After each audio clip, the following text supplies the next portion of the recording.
Bien, jóvenes, A ver, creo que ya el tiempo es suficiente. Apenas hay 41 compañeros de 80, creo que son. Eh, no sé si fue en esta sección o la otra que me hicieron la pregunta de las notas. Yo ayer reenvié las notas, no sé si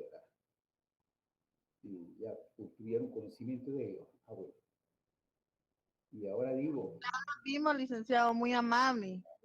Génesis, ahora digo, creo que todos ya tienen ganado ese curso. Por eso es que hay muy poco en la clase. Porque esta es la sección donde hay más compañeros. Pero ojalá, ¿no?, que todos tengan ganado ya el curso. Eh, todos nos quedan ciertos temas. Si no damos el alcance aquí en la clase, pues siempre el encargo de leer nuestro libro de apoyo, ¿no? Y realizando los ejercicios de cada capítulo. Porque el examen finales empiezan en la otra semana, cabalmente 8 días, ¿no? El lunes 15 empiezan los exámenes finales y con nosotros el día 24, ¿verdad? Para ponernos de acuerdo todos. Y los puntos finales de este curso, si me permite, voy a alcanzar el programa, ¿sí?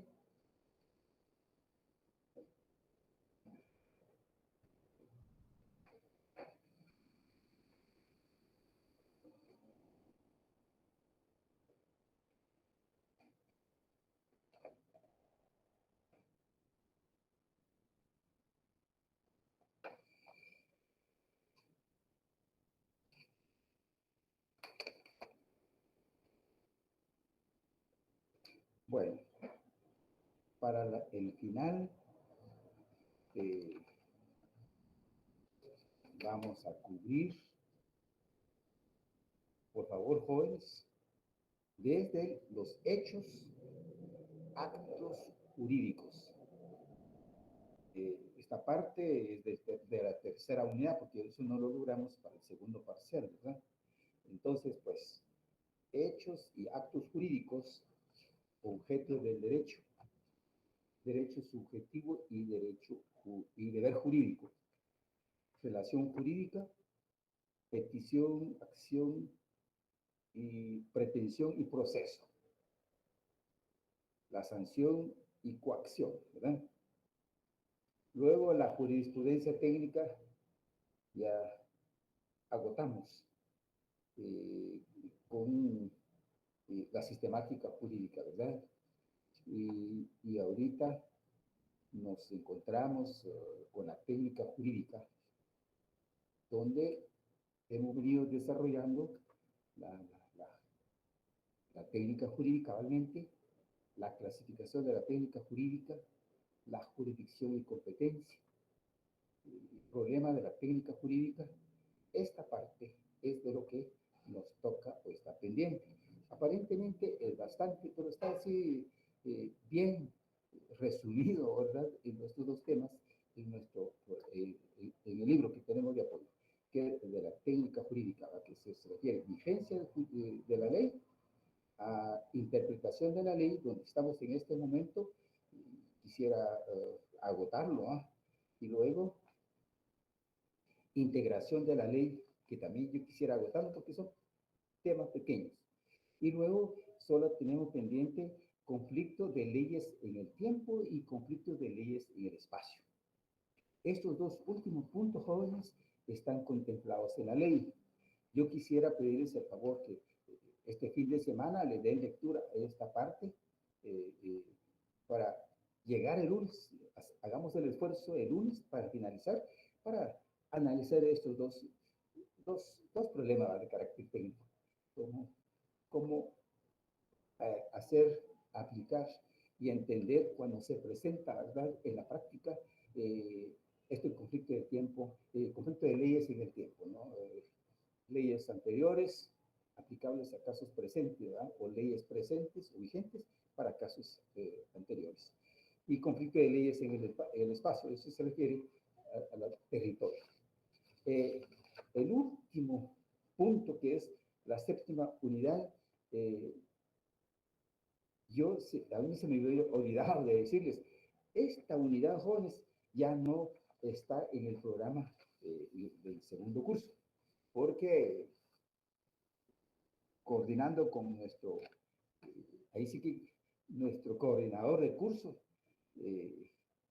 y concluimos de que este tema corresponde a derecho constitucional. Se imaginan ustedes, creo que es el cuarto semestre les toca, o el quinto, derecho constitucional, y esa parte es meramente tema del curso de derecho constitucional. Por lo tanto, ahorita ya no vamos a hacer el sacrificio de entender, porque me dijeron con estas palabras, mucho para los patófagos. Entonces lo dejamos ahí, eso no se van a preocupar, ya no vamos a evaluar para el final. ¿Estamos? Entonces, pues, hagamos el esfuerzo ahorita. Yo voy a hacer un resumen, o si se puede, a síntesis de lo que nos queda pendiente de las clases de interpretación de la ley que dejamos pendiente el lunes. ¿Estamos? Está en la ley, está en el libro, conflicto de ley. Solo que falta un poco ahí entender, por ejemplo, clases de interpretación atendiendo a su amplitud, pues a veces uno lee así y luego interpretación extensiva y restrictiva, pero ¿de dónde viene, va? ¿De dónde nace? ¿O cómo surge? ¿O cómo se da en la práctica estas formas de interpretar la realidad? ¿Cómo actuar?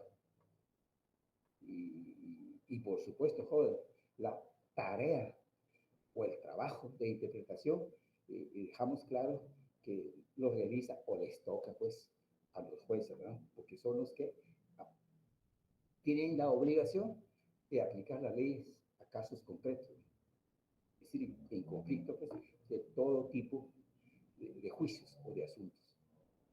Y eso les corresponde al juez. Entonces, cómo hacer, cómo actuar de manera extensiva, cómo actuar de manera restrictiva. Pero eso por una razón, ¿verdad? ¿Cómo será? Y se debe, pues,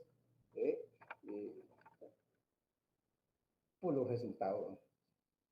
Por los resultados que se tiene que dar en una decisión judicial, concreto, la sentencia.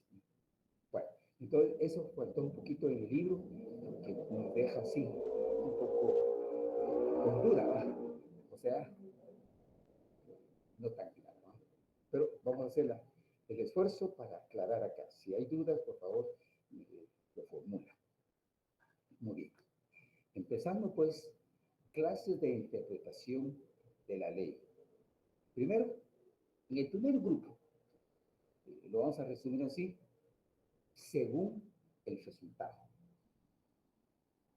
Según el contenido, ¿no?, de la decisión del juez.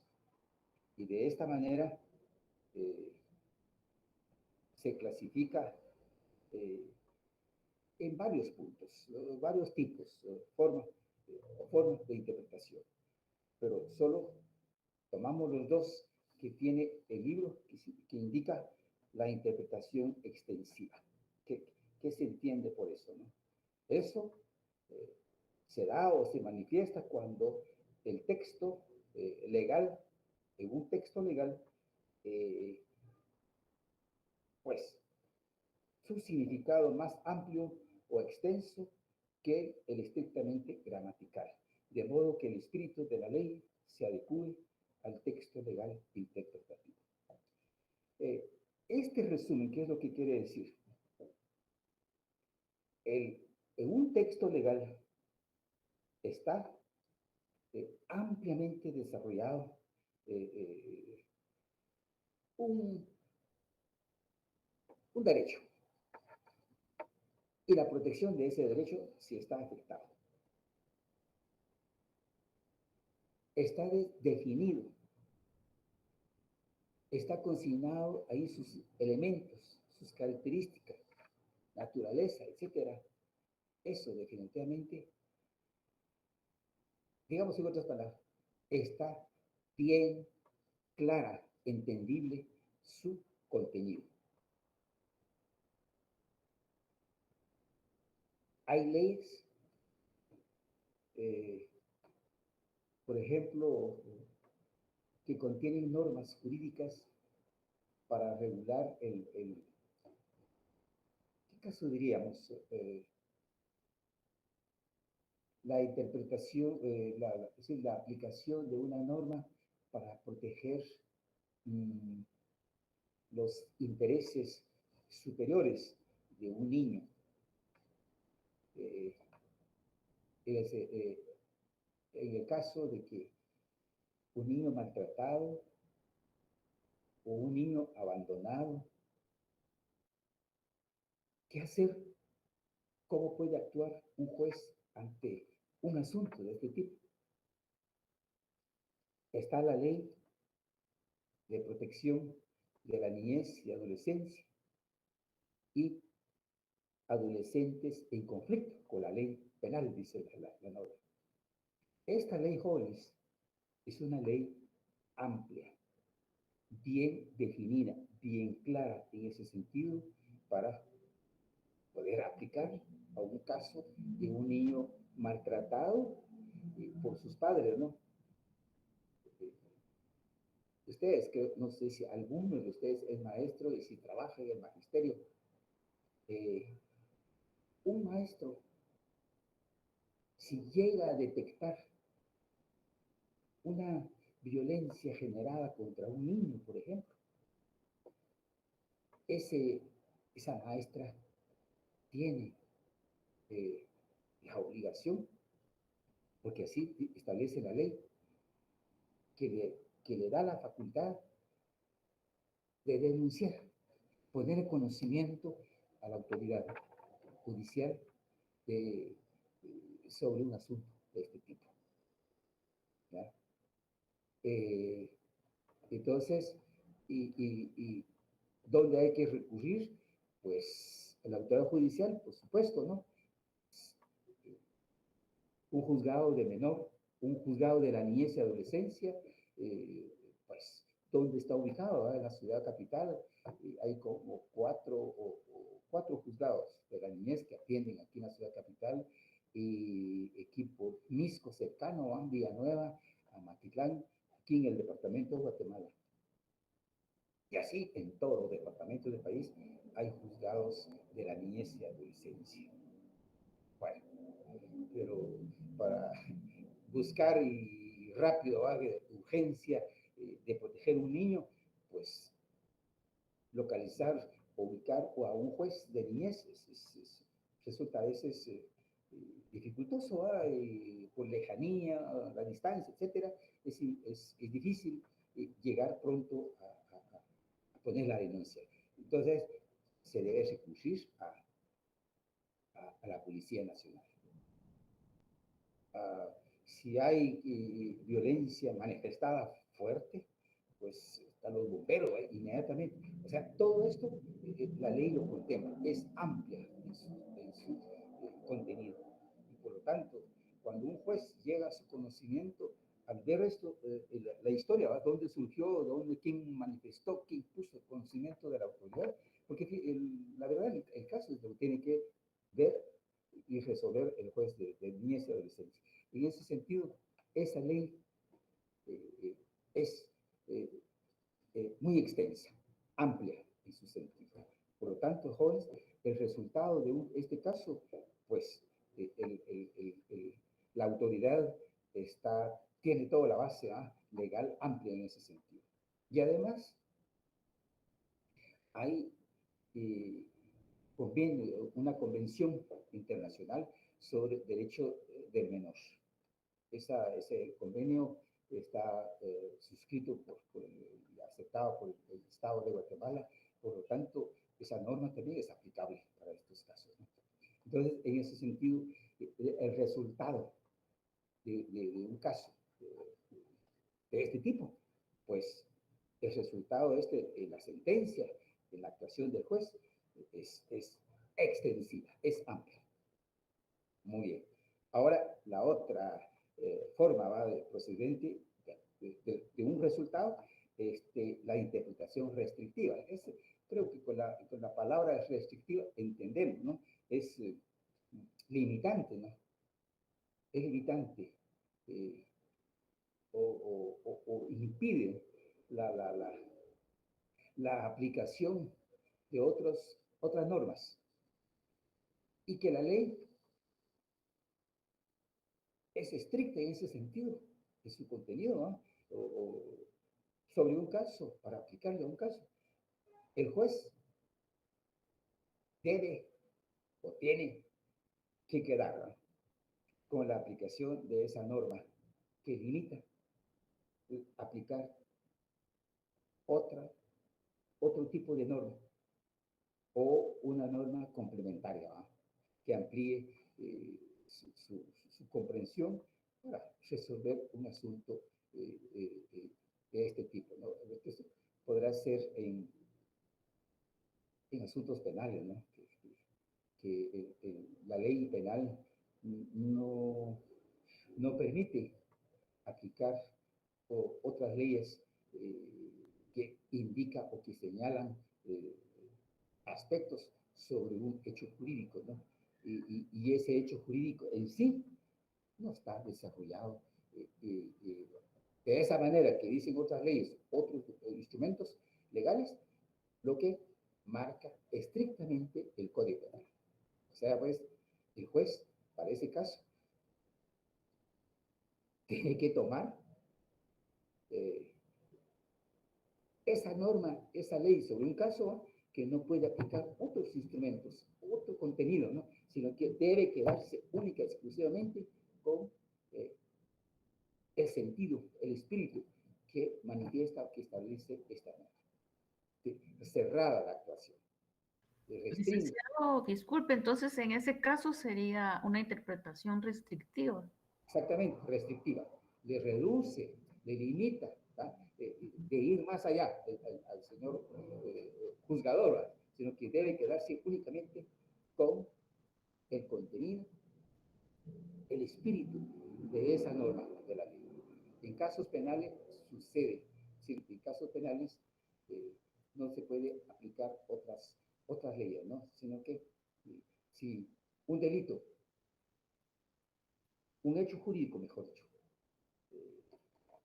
da lugar, en caso concreto, pero ese delito no está contemplado en la ley, ¿no? No puede crear el juez una figura o un contenido de relación de este hecho porque la ley penal no está. ¿Ya? El Código Penal en ese sentido para el juez solo aplica el Código Penal donde establece, hay una parte, la parte general, donde establece o hace un listado, prácticamente es un listado de delitos y luego divide delitos frente a faltas. Entonces, ¿cómo se puede interpretar la ley para considerar esa es falta, que no es delito, ¿no? Todo esto, jóvenes, el Código Penal lo dice, digámoslo con claridad. Sin embargo, digo que si sucede por acá un hecho antijurídico, algo sucedió en la práctica, pero esa actuación no está contemplado, no lo tiene el Código Penal en su lista, ¿va?, como falta o como delito. Entonces, ahí el Código Penal será aplicable con este hecho calificado. A lo mejor es una falta, ¿va?, porque un altercado por ahí de tipo doméstico o problema de deuda. Ustedes saben que por deuda no hay prisión, dice exactamente, pero muchos aplican o denuncian porque me debe y por eso pido a que se conozca como penalmente una deuda y eso es de carácter civil, pues, ¿no? Bueno, entonces pues la limitante para el juez es que lo ubica con la norma establecida en una ley. Ahí no le da tiempo o espacio para poder aplicar otra norma, ¿va?, en otras leyes nacionales o en instrumentos jurídicos internacionales, como tratados, como convenios, en ese sentido. O sea, el resultado de la ley, de la actuación del juez, ¿va?, tiene que ser reflejo de todos las bases que tiene a su alcance, ¿no?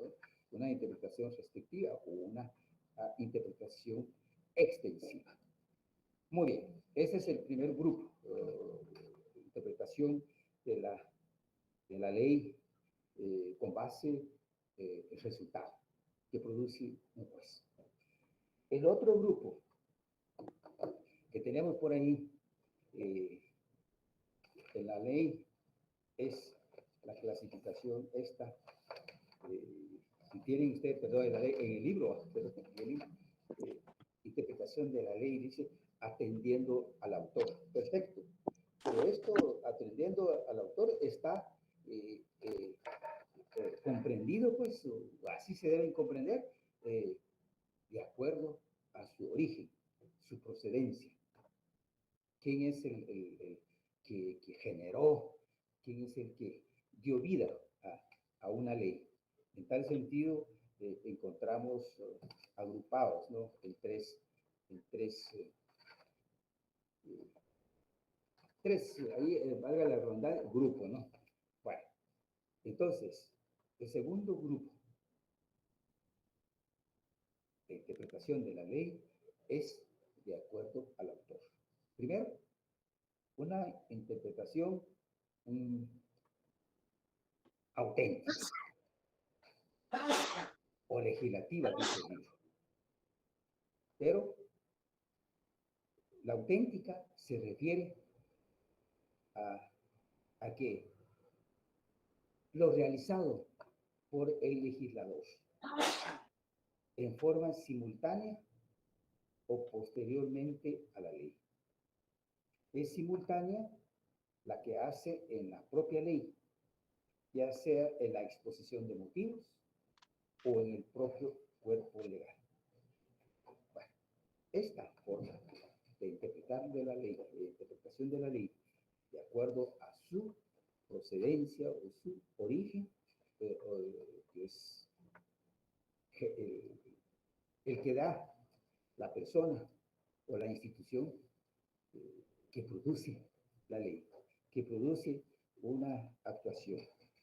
En este sentido, pues, en primer lugar, está establecida una interpretación auténtica que se le da ese nombre a lo que interpretó en su momento el diputado, en el caso nuestro, ¿no? De lo que él le consta, de lo que él piensa en ese momento, fue que contempló, fue que desarrolló en el cuerpo de la norma. Simultánea, dicen los autores, ¿no? Que fue dada en la propia ley y puede ser en la exposición de motivos, la razón, ¿verdad? Los motivos por los cuales se hace necesaria de la creación o para regular una situación que se está dando, que se está manifestando o que exige, ¿verdad? Su regulación para que sea respetada y cumplida, ¿no? Entonces, esta es la propia interpretación que le da. El contenido de la ley es una interpretación dada en su momento por el legislador. ¿Se imaginan ustedes si no escribió bien, si no consignó bien los términos adecuados el legislador? Eso ya en la vida práctica complica la interpretación de los conceptos, de los términos, como cuando fue redactado la norma. Entonces la ley en ese sentido genera dudas. Puede dar lugar a lagunas o vacíos con posterioridad. El otro nivel, es la interpretación doctrinaria. Pues la interpretación doctrinaria se refiere pues a estudios, ¿no? Realizados acerca de un derecho. Es la que hacen los jurisconsultos o peritos en el derecho. Y la verdad, jóvenes, una interpretación doctrinaria generalmente se da en derecho penal.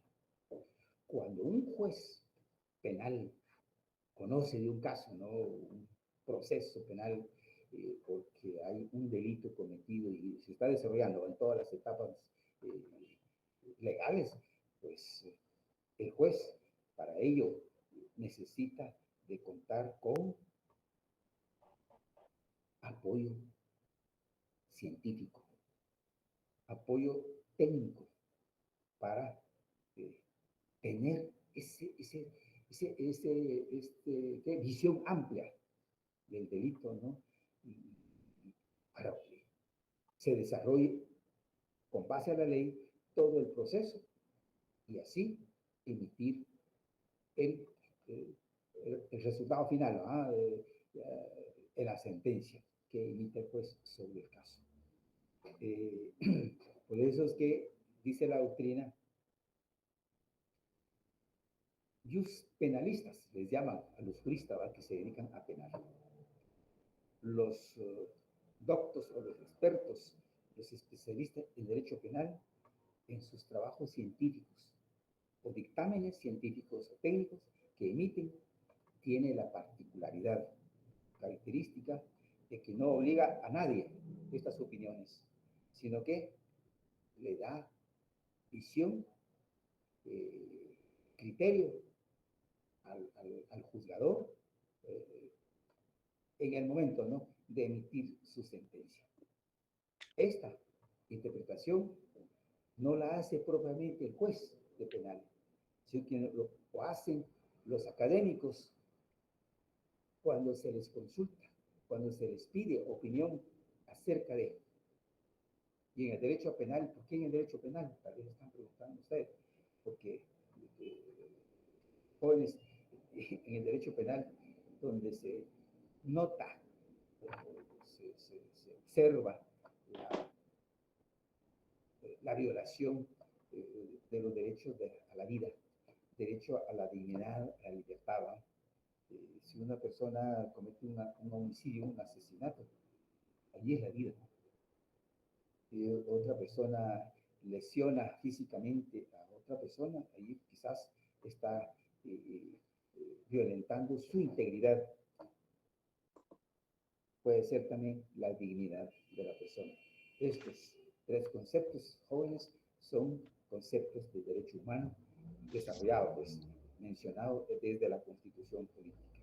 Entonces, por eso es que un juez penal, es decir, si es un delito de homicidio, un asesinato, ahí el elemento base, el que está en discusión, ¿no?, es la vida.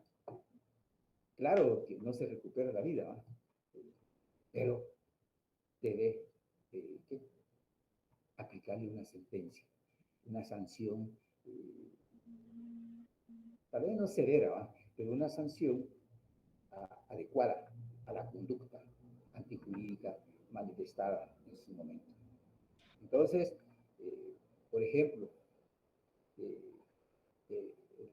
en la vida práctica, jóvenes, una persona asesinó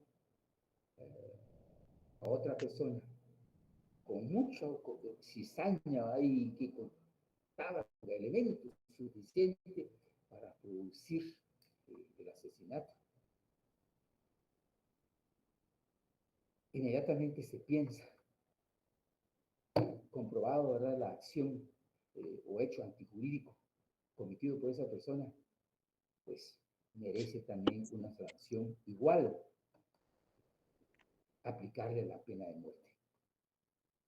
Y si aparece presión, por ejemplo, para aplicar la pena de muerte sí está contemplado en la legislación, en nuestro sistema. Sin embargo, acerca de ese tema, también hay normas nacionales y normas internacionales alrededor que impiden a que el juez se aplique una sentencia de esta naturaleza, porque está en juego la vida del autor. Y además hay otros tipos de sanciones, ¿no? Pena de prisión máxima, por ejemplo, ¿no? Y pena pecuniaria, puede ser pena mixta, cuánto sé yo, de dinero, ¿no? A depositar. O indemnización a la familia, etcétera, ¿no? Hay otras formas de sancionar, pero la pena de muerte en sí, si bien es cierto, está consignado aún en la legislación, pero a la vez hay otros instrumentos legales, nacionales e internacionales, que impiden la, la, la ejecución, ¿verdad?, ordenada por un juez. O sea, pues, ahí sí que limitante, diríamos a la vez, la actuación del señor juez. Pero por lo tanto, acerca de un caso así, suponiendo un asesinato manifestado con muchas cizañas, ¿no? y otras condiciones que tuvo a su alcance el ejecutor, el autor del delito, pero no es posible aplicarle de la misma forma una sanción que él, que repare, ¿verdad?, el acto que él cometió en su momento. Porque hay impedimento legal. Y al respecto, pues el juez puede, penal, ¿no?, puede pedir opinión a un doctor en derecho penal, a un científico académico, investigador en derecho penal. La interpretación de las normas, el alcance de las normas que puede aplicar el juez, pues solo podrá darle un experto, ¿eh?, en la materia, un doctor en la materia, doctor en la materia. Pero generalmente en casos penales sucede esto, repito, porque ahí, en los asuntos penales, está en juego la libertad de la persona, ¿no?, porque está preso. La vida de la persona, la dignidad de la persona, la integridad de la persona que está preso, pues. Alrededor hay muchas discusiones, pero la verdad, frente a un caso concreto, yo considero muy dificultoso para un juez, ¿no?, de interpretar las normas y aplicar las normas de manera equitativa, ¿no?, en ese sentido, y producir su resultado final. Bueno, esa es... Disculpe, esta interpretación doctrinal dice que no tiene efectos jurídicos. Así es, incluso en el libro dice, muchos autores, no tiene efecto jurídico. ¿Y por qué? Porque no obliga al juez. El juez pidió una opinión, un dictamen. Y es el doctor en derecho penal argumentó, desde el punto de vista filosófico, si ustedes quieren, o bien con principios generales del derecho, que a veces se extiende mucho y no hay una claridad en su orientación.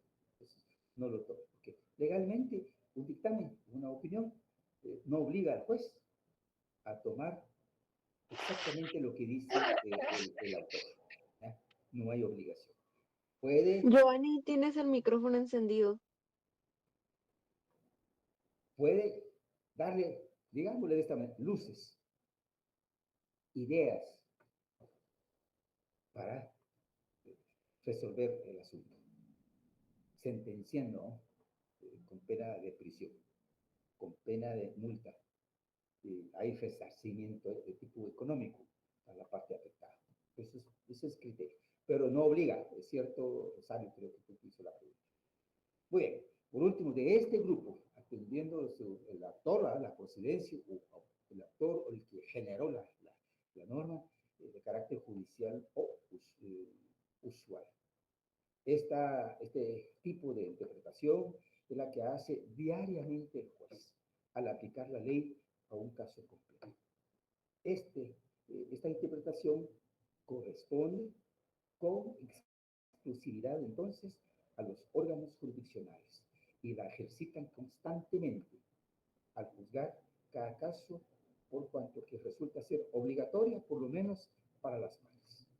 En esta parte, jóvenes, también el juez, para su decisión final, debe considerar o debe tomar en cuenta, ¿verdad?, los usos, las costumbres o las prácticas que se realizan en las comunidades, en la realidad social, pongámosle que un hecho jurídico suscitado en un territorio particular, muy particular, en Guatemala.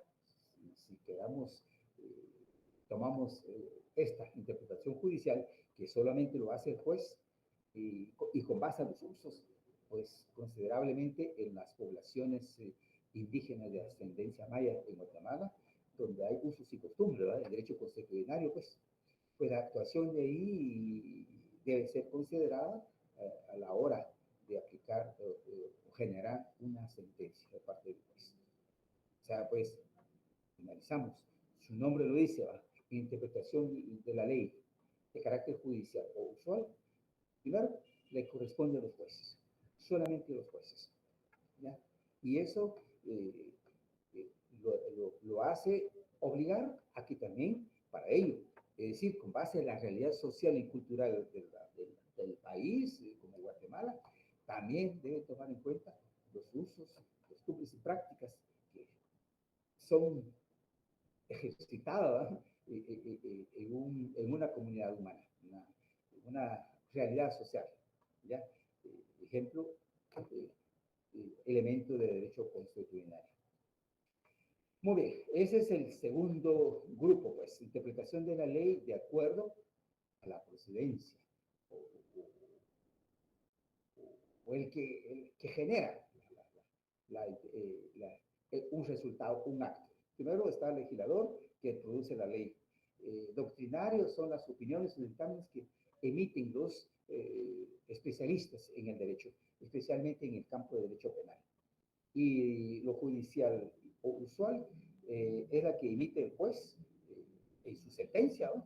Generalmente en su sentencia, y que debe tomar en cuenta las circunstancias especiales de la realidad social, como los usos, costumbres y prácticas que se ejercitan o que se manifiestan en las realidades sociales o comunidades humanas en este caso. Y por último está el otro grupo, ¿no? Que según atendiendo la ley, el librito nos dice por ahí, interpretando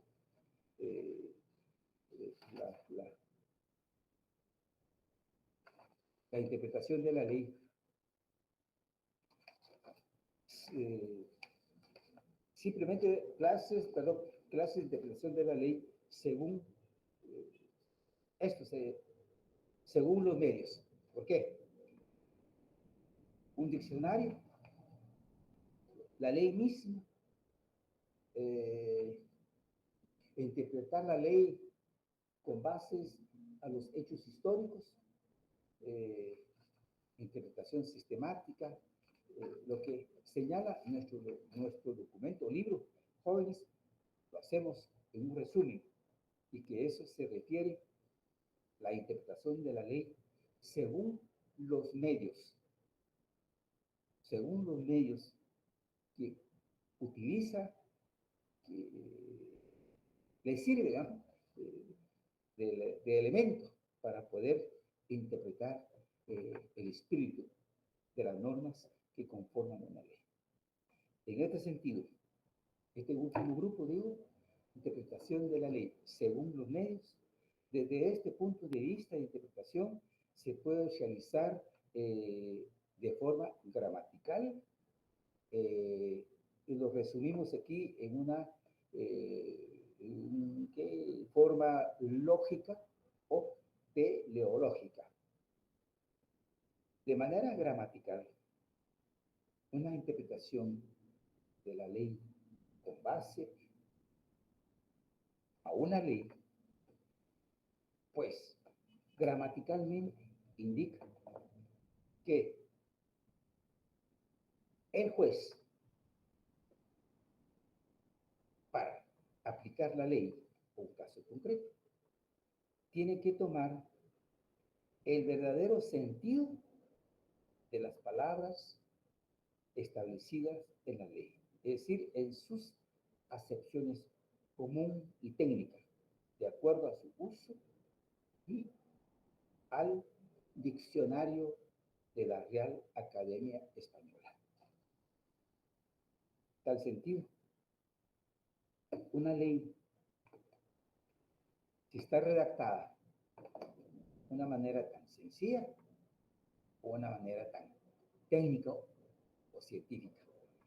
A veces hay términos, palabras o conceptos ya, consignados en un artículo y cuando uno lee, quizás, o se presenta, mejor dicho, de que no entiendo esta palabra.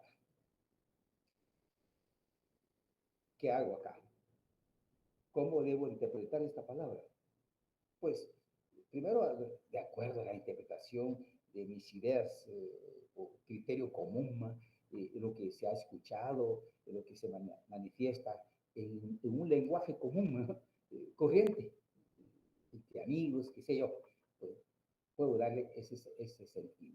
O bien, recurrir a un diccionario para encontrarle esta palabra realmente qué significa. Entendido esto de esta manera, pues definitivamente entonces le damos la interpretación tal como fue consignada en una norma. ¿Por qué? Por el legislador. Ah, eso es lo que quiso decir el diputado, ¿no? quien propuso esta iniciativa de ley. Y así interpretaron todos los diputados. Así aceptaron todos los diputados y por lo tanto aprobaron la ley en su momento. Bueno, esto quedó escrito en la ley, pero que en la práctica para un juez, incluso para uno de abogado que litiga, pues están entonces estos medios a su alcance, ¿no? Primero, entender la ley de acuerdo a mi lenguaje común. O bien, de manera técnica, recurro a diccionario. Vale la pena recordar acá algo que yo les he dicho constantemente, es que deben tener ustedes su diccionario a la par, ¿verdad? De leer un libro o leer la ley en este caso, ¿no? Porque en la ley resulta eso, ¿no? Hay términos, hay palabras,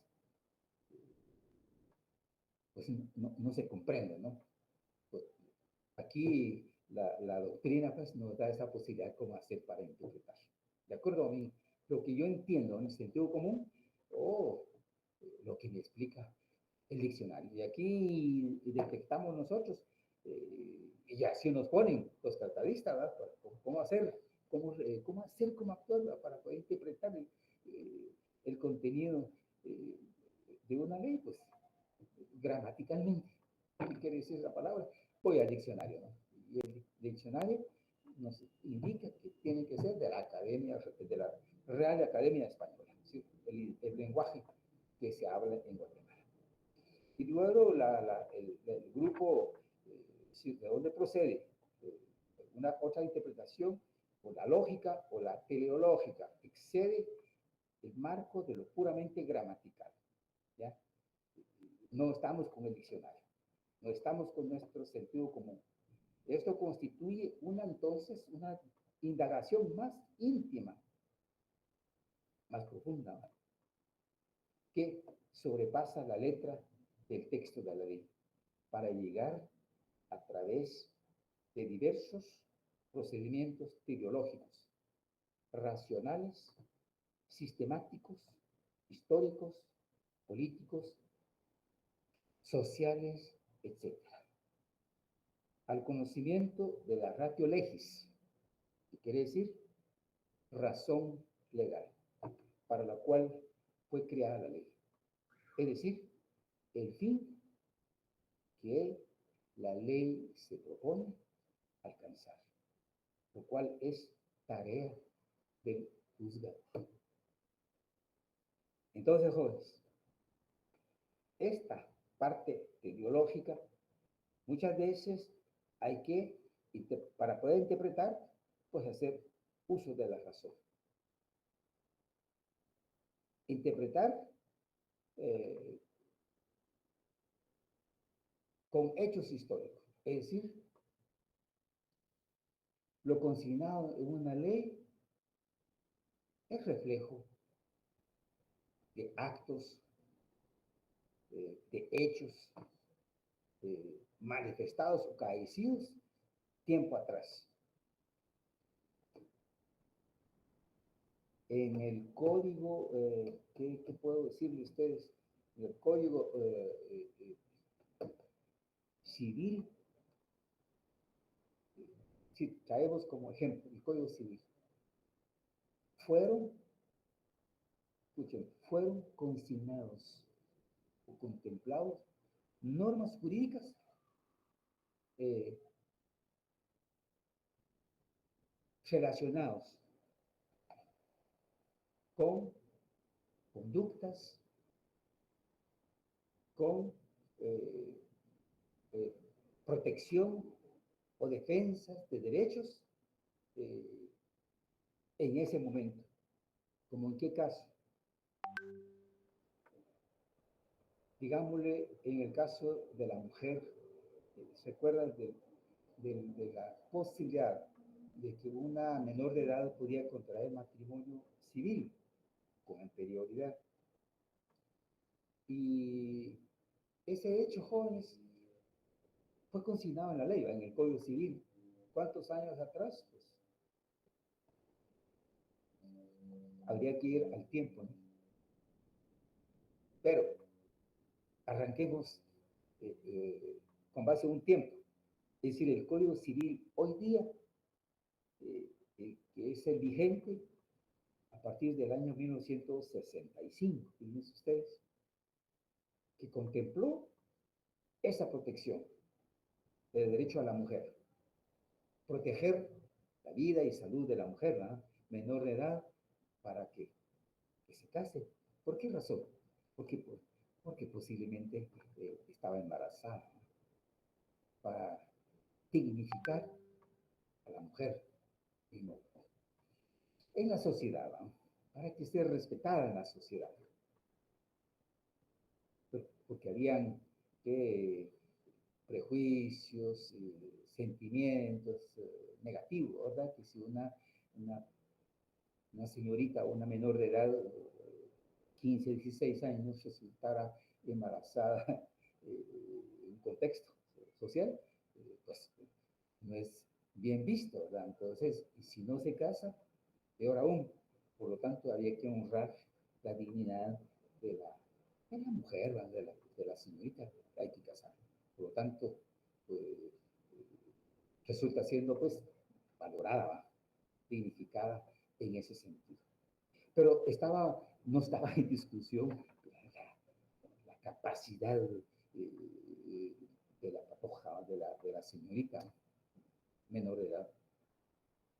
Biológicamente tal vez no estaba bien para que resulte siendo mamá menor de edad.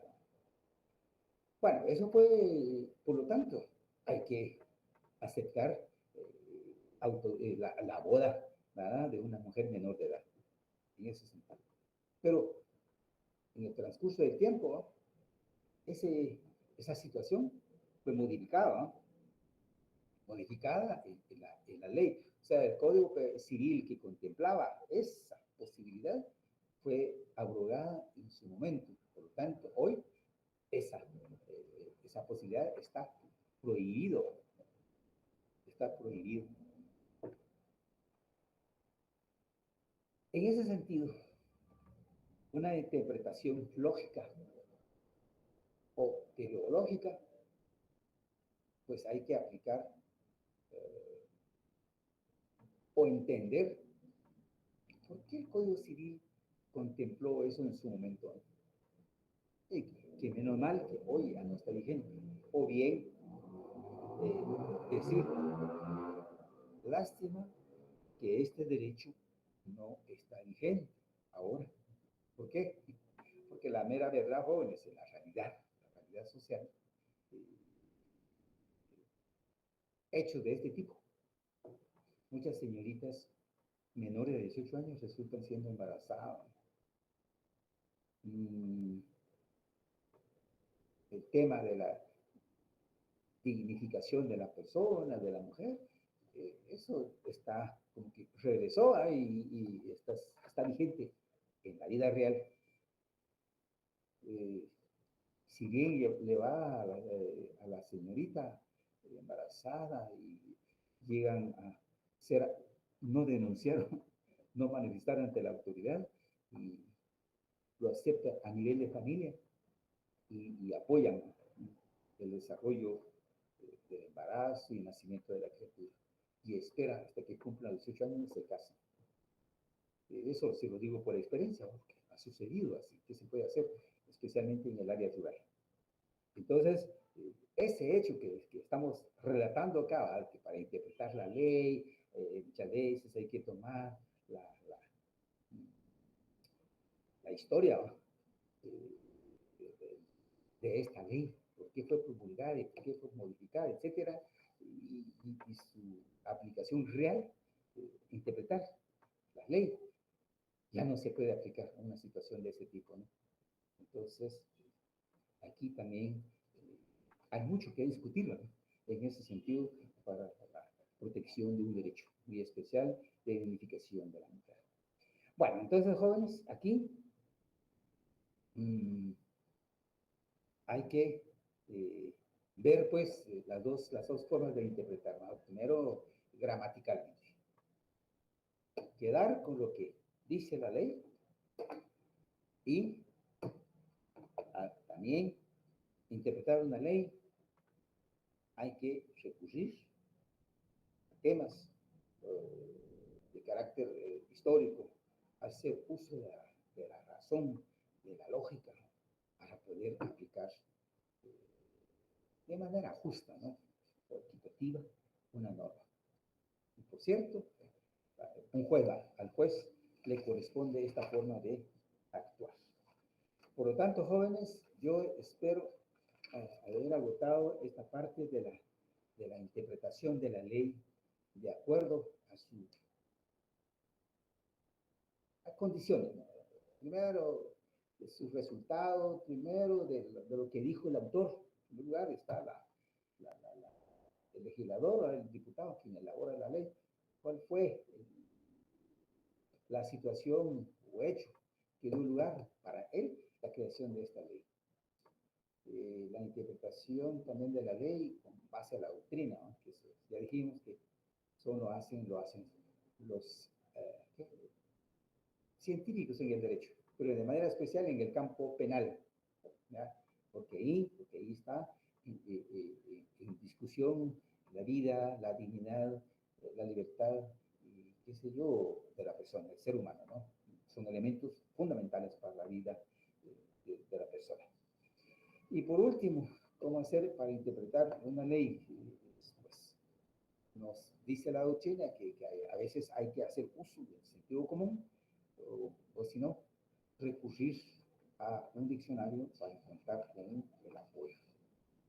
De manera teleológica o lógica, pues hay que recurrir a hechos históricos, hechos sociales, políticos, haciendo uso de la razón y de la lógica en ese sentido. Y de todo esto le corresponde a un juez, porque es el juez el que tiene que aplicar la ley en su justa medida sobre un caso. Muy bien. ¿Alguna duda de jóvenes? Yo de mi parte les digo, les recomiendo su lectura en la ley, solo que en la ley está un poquito distribuida la explicación en este sentido. Pero en líneas generales, así se entiende la forma de interpretar la ley de parte de un juez. Bueno, no sé si Kelia, sí, dígame. Perdone, licenciado, yo le quería preguntar si podría repetir de qué página viene en el último parcial, por favor. Ay.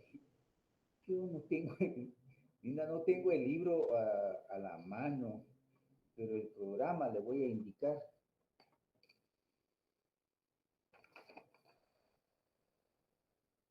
Yo no sé si podemos ubicar ahí dentro de la página que usted pregunta los temas que voy a repetir. Keila hizo la pregunta. Bueno, tome nota. Vamos a empezar Veamos. Tercera unidad. La tercera unidad se refiere a conceptos jurídicos fundamentales de carácter material, ¿no? La persona. Eso fue para el segundo parcial. Y terminamos ahí ese tema de la persona hasta la persona jurídica dentro del derecho guatemalteco. Bueno, cortamos pues una parte de la tercera unidad. Primer parcial. De ahí arrancamos nuevamente parte final de la tercera unidad, el tercer punto del programa, que se refiere a hechos, actos jurídicos, hasta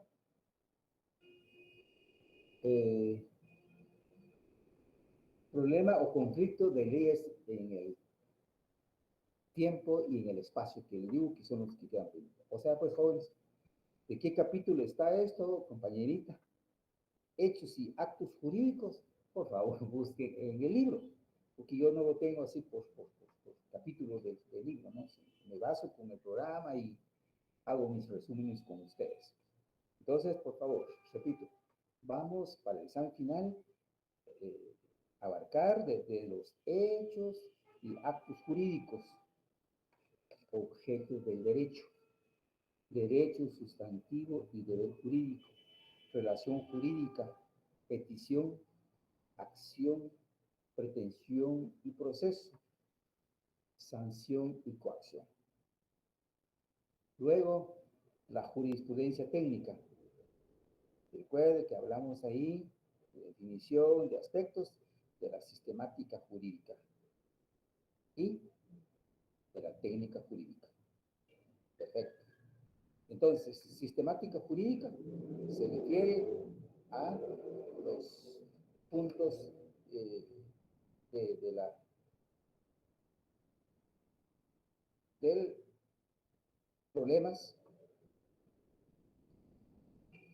del problema de carácter técnico.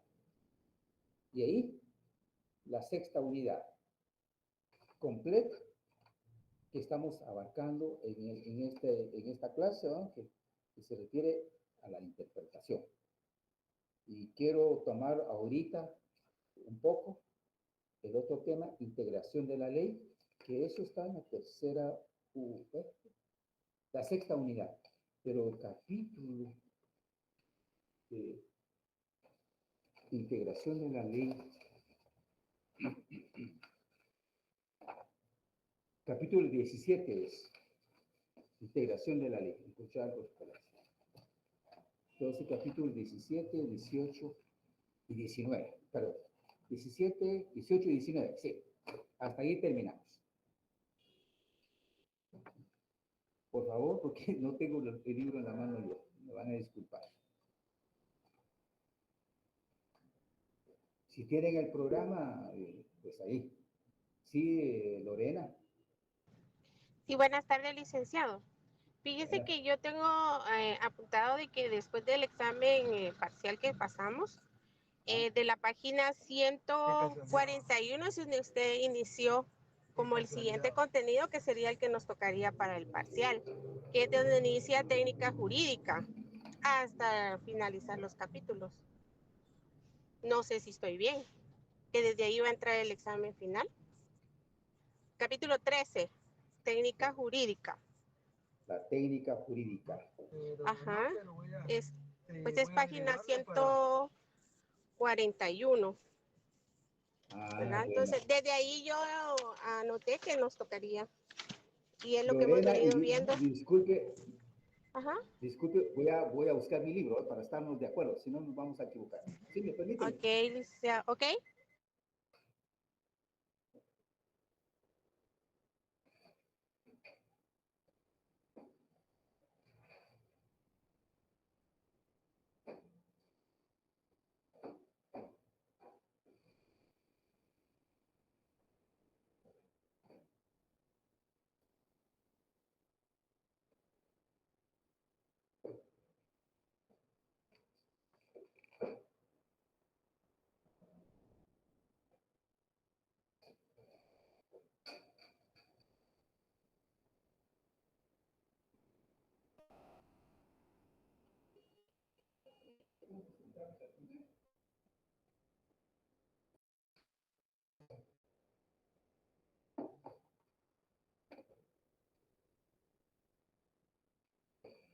Perdón, Lorena, dígame, ¿en qué página dijo usted o qué tema?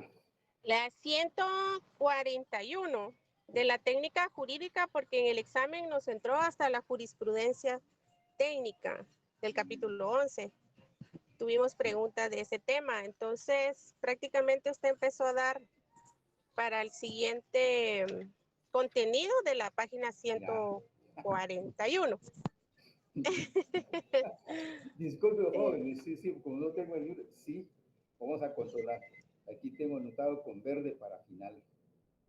Sí, sí, tiene toda la razón, Lorena, y disculpe el susto que les he dado. Sí, porque estaba dando temas de que ya nos examinó. Ya. Bueno, es el capítulo 13 entonces, ¿verdad, Lorena? Así es, licenciado. Jóvenes, todos, 48 compañeros están presentes, desde la página, ¿qué? 141, dijo, 141 hasta, es poco, jóvenes, lo que les queda a ustedes. O sea, es conflicto de leyes en el espacio, qué bonito. Bueno, entonces, hasta la página 141 a 216. Ay, Dios, tan poquito. Ya tienen ganado el curso. ¿Sí? ¿Estamos? Ahí estamos, licenciado. Bien, Muchas gracias. ahí estamos. 141 al 216. Ya no me 216. Entonces, y si queremos, vamos a leer la ley, ¿verdad? Y hacer comprobación de lectura. Pero estamos bien. Voy a anotar aquí con Lorena, porque me hizo reparar 2023. Le agradezco, Lorena. Muy amable, muy amable. Ahí estamos. Bueno, entonces, ya poco nos queda, ¿verdad? Y quedan 15 minutos. Vamos a hacer el esfuerzo de iniciar o introducirnos en el tema de la integración de la ley. Este es más sencillo todavía.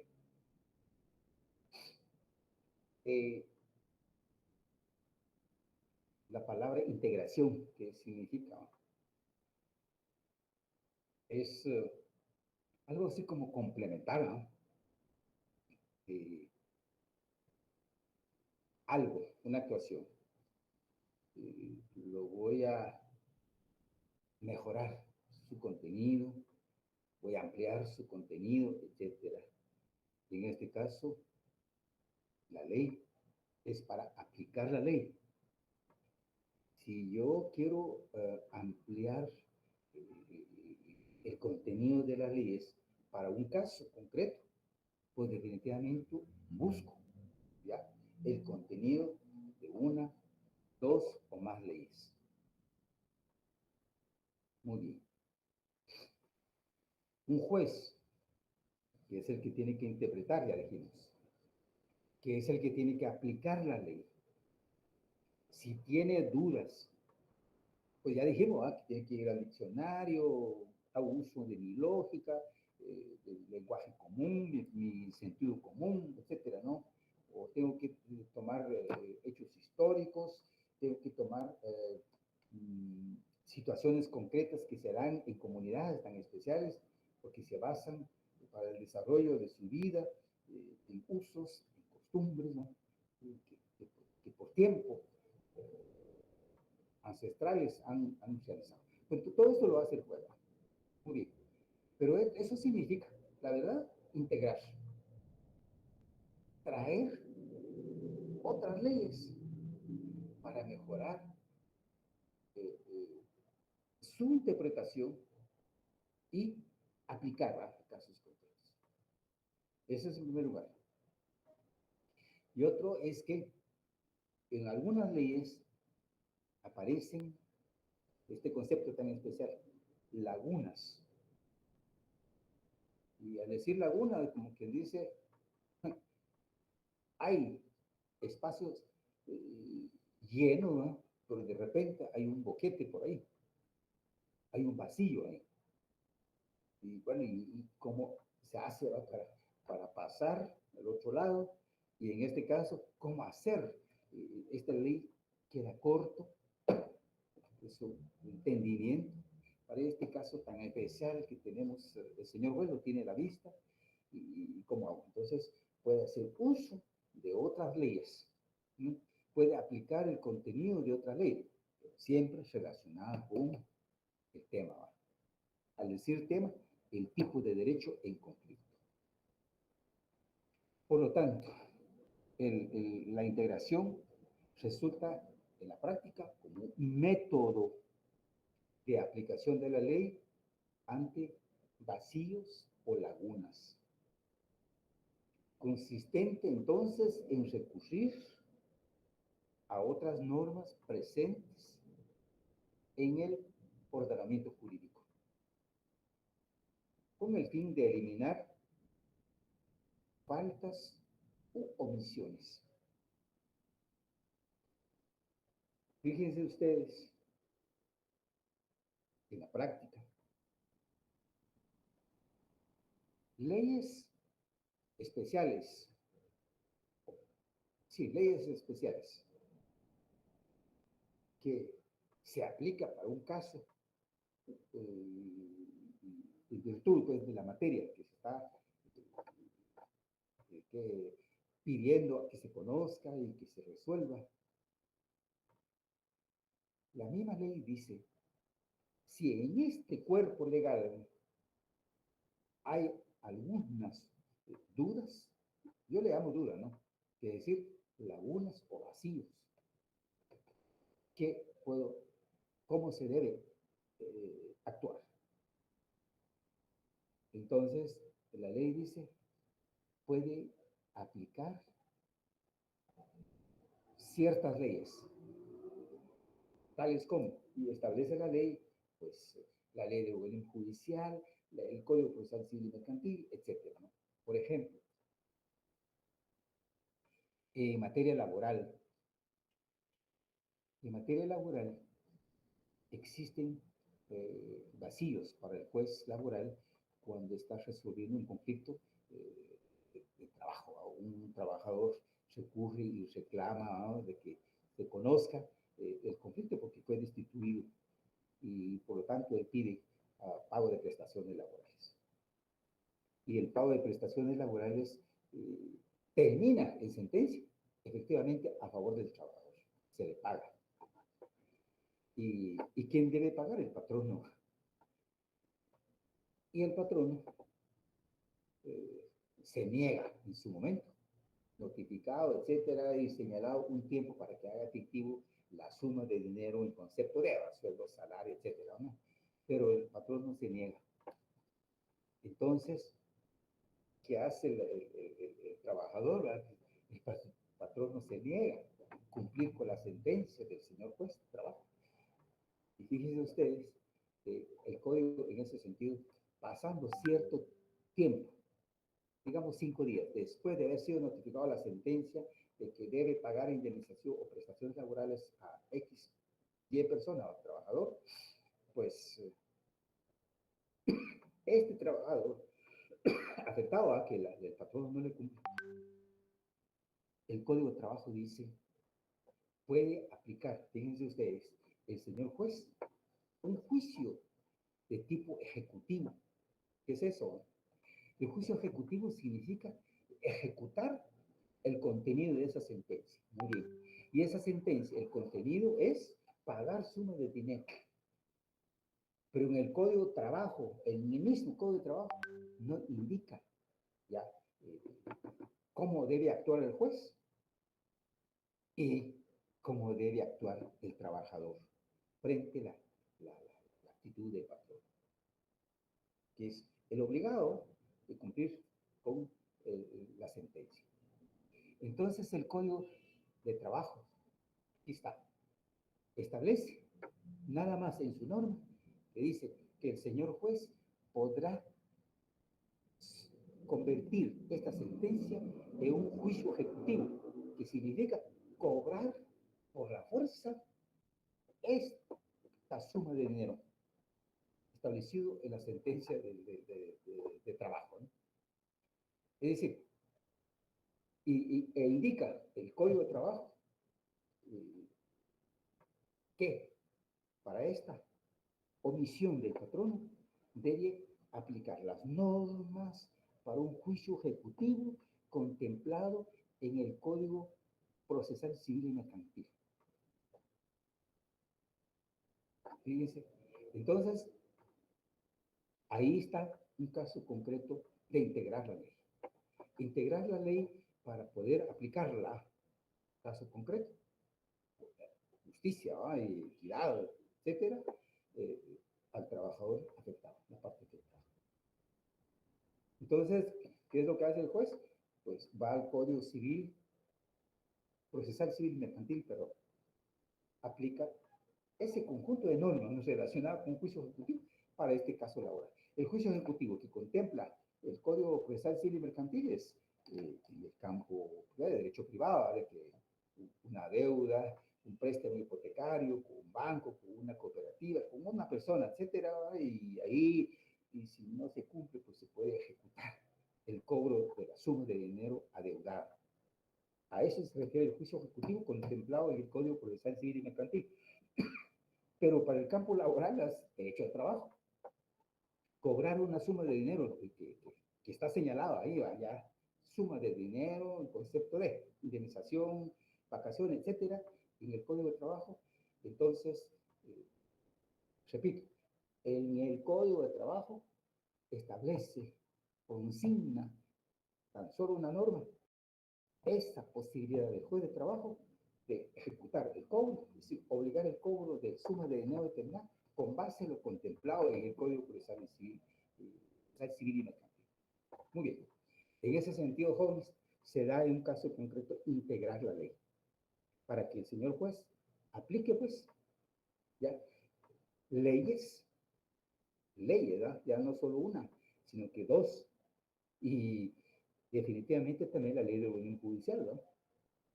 Son 3 leyes para casos, este caso especial.